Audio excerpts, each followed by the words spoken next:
Hello, let me introduce myself. My name is Sylvia Utasoid with student ID number 123490004 from the Technical Drawing Practicum RC class. In this presentation, I will explain the flow of the PCB design that I create as well as the placement of each component and how the arrangement of component was done in my PCB design.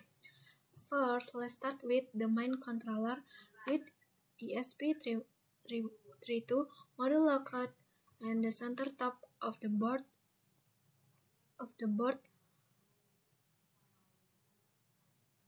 This microcontroller is the brain of the circuit and it is placed centrally so that signal trace can be routed evenly to all directions. Reducing the complexity of wiring, the antenna area is kept free of copper, as we can see at the very top, to ensure proper wireless signal transmission. Next, right below the ESP32, we can see the coupling capacitor C1 and C2, 100 microfarad each. These capacitors are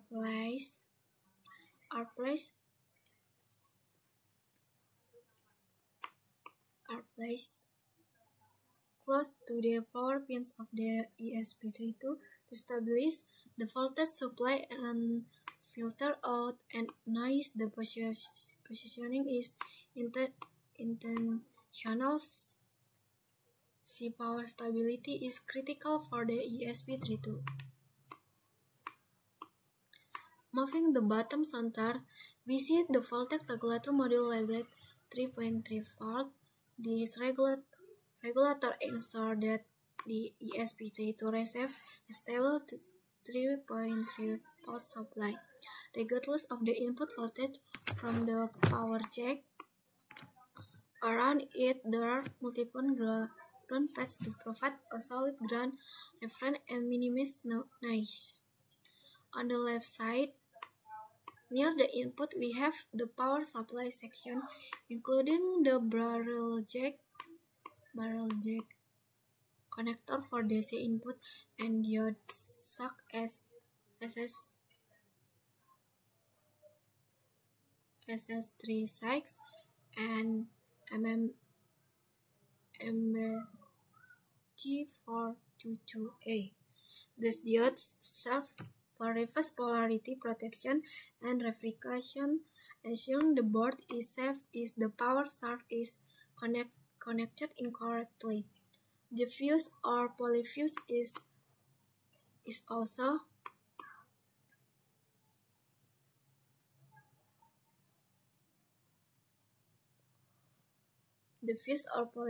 also present nearby to protect the circuit against overcurrent. Also on the left side, you will notice the USB to UART interface section consisting of small components like resistor, transistor, and connectors. This section allows programming and serial communication with the ESP32.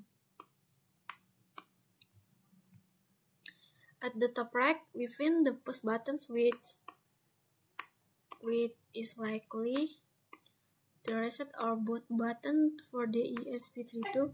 The placement here is convenient for user interaction. Close to it, there are pin header labeled as GPIO pins which allow us to connect external sensor, actuators, or modules.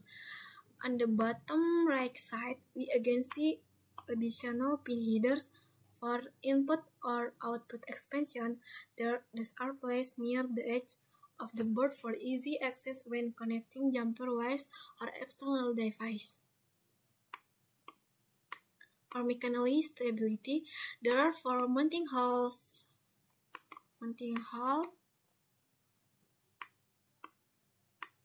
located at the corner on the PCB. This allows the board to be securely attached to an enclosure or mounting plate. In terms of design rules, the power turns are made thicker to handle high current, while signal trace are kept thinner. Ground planes are used across the PCB minimize electromagnetic interference. The routing shows both the top and bottom last bank utilize with vias used to connect signal between the two sides.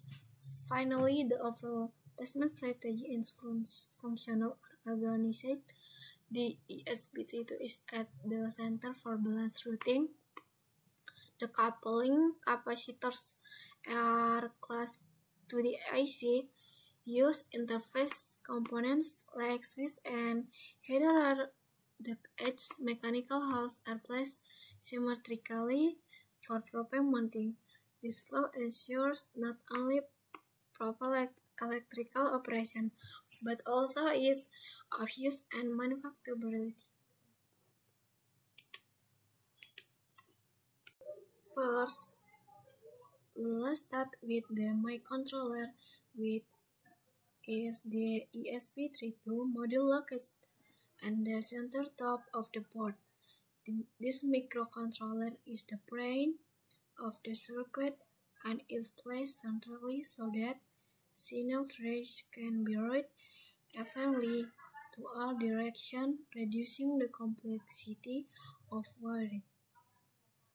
The antenna area is kept free of cover, as we can see that at the very top to ensure proper wireless signal transmission. Next, right below the ESP32, we can see the coupling capacitors and capacitors 1, capacitors 2, 100 microfarad each. The capacitor are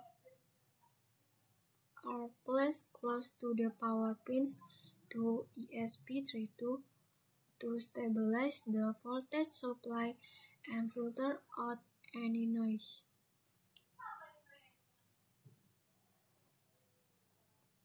The positioning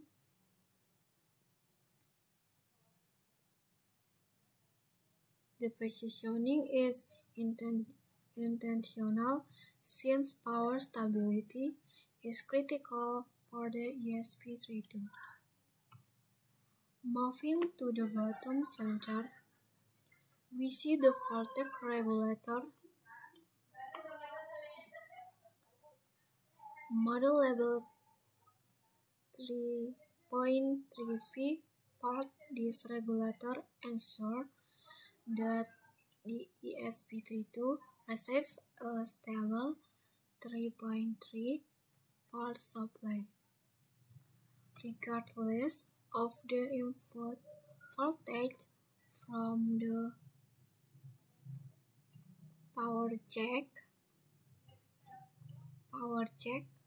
Around it, there are multiple ground pads that provide a solid consisting of small components like resistor,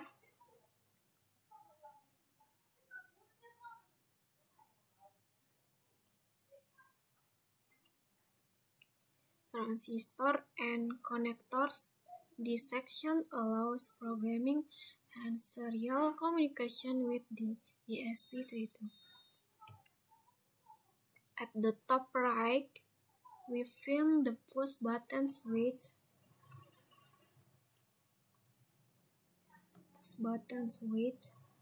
Which is likely the result of a robot button for the ESP32.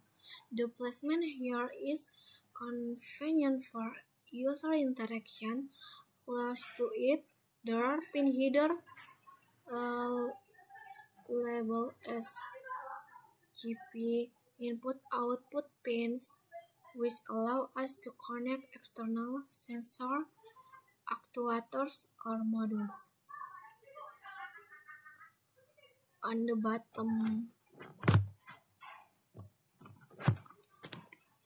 bottom right side, we again see additional pin header for input-output expansion. The These are placed near the edge of the board for easy access with connecting jumper wires or external devices.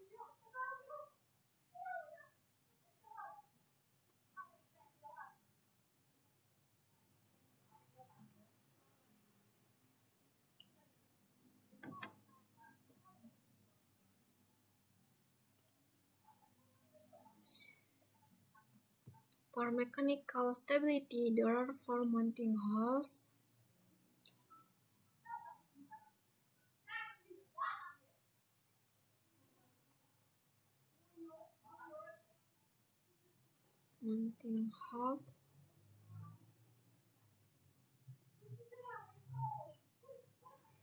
Holes located at the